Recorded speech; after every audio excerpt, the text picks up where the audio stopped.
Hello guys, it's Sunday, so here is your weekly dose of urban news. So hit that subscribe button so you never miss an update, and as always, a massive thanks to my awesome Patreon supporters and everyone else who keeps this going. Basel became the first Swiss city to launch semi-automated GO-E2 operation on its light rail line in the greater Basel area between Liestal and Waldenburg. It is based on the Nova Pro control system, which enables direct communication between vehicles and the track safety system, creating the basis for continuous digital train control. The line uses 10 new Stadler Tramlink wagons manufactured in Valencia, which have been in operation since the end of 2022. Previously, BLT completely renovated the 13-kilometer Waldenburger Bahn from new meter gauge tracks and modernized stops to a new generation of safety and control systems.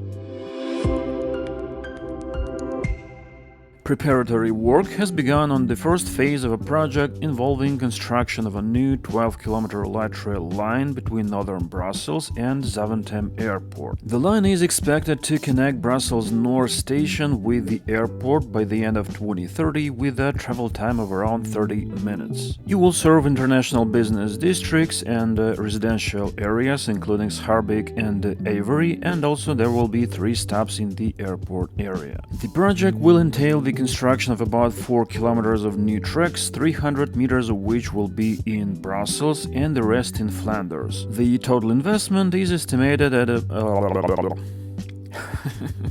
The total investment is estimated at 240 million euros, and the service is expected to be used by about 10,000 passengers daily.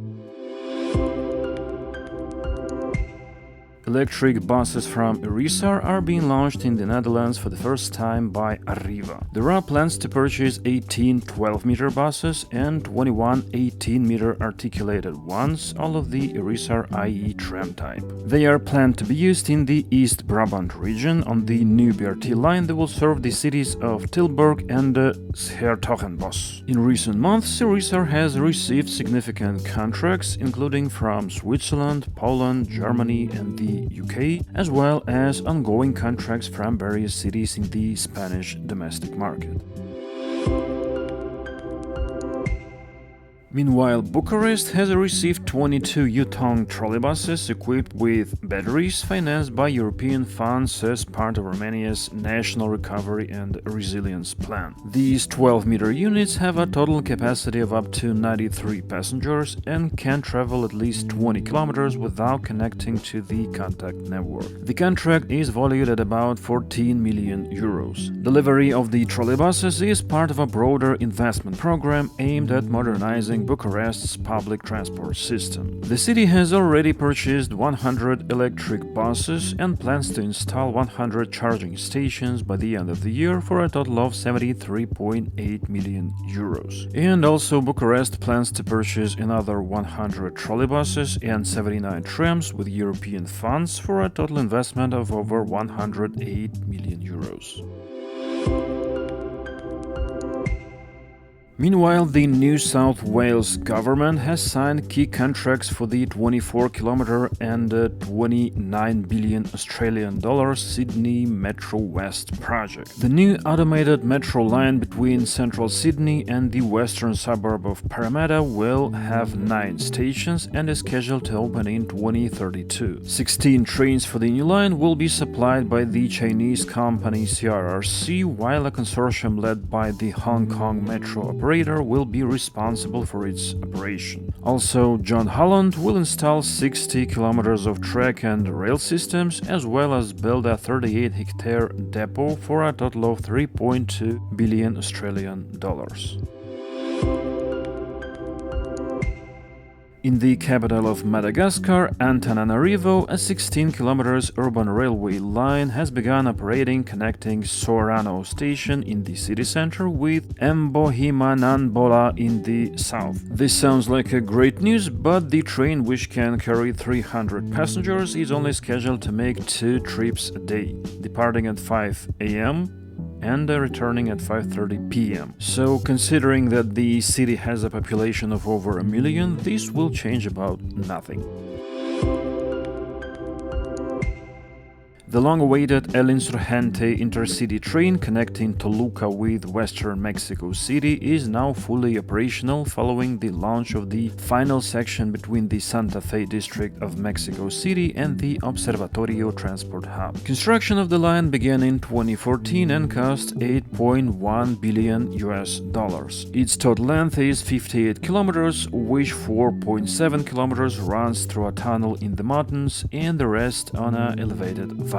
The line has 7 stations, 3 of which are in Mexico City and is served by trains built by CAF, which cover the distance between the terminal stops in 45 minutes. Notably, during construction in 2022, the government terminated the construction contract because of cost overruns and hired another construction company. As a result, the final project cost exceeded the initial estimate of $1.67 billion by more than 4 times.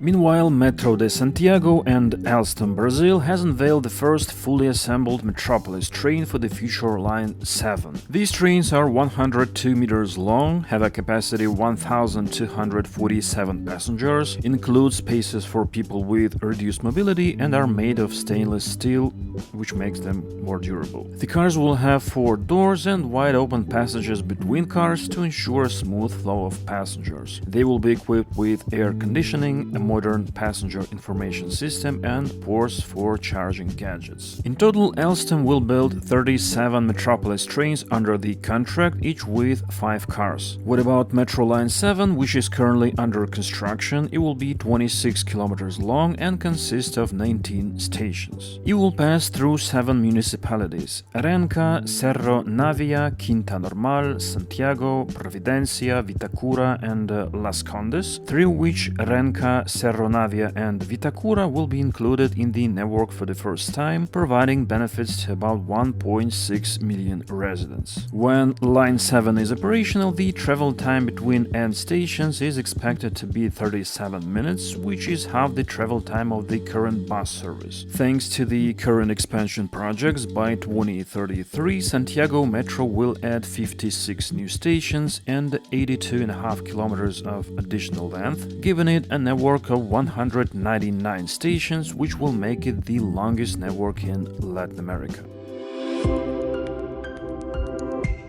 And that's all the news for this time. The links to the news sources, as usual, are in the video description. So thanks for watching and see you in the next videos. When Line 7 is operational, the travel time between end stations is expected to be 37 minutes, which is half the travel time of the current bus service. Oh, na na na na. Ah, da da da da.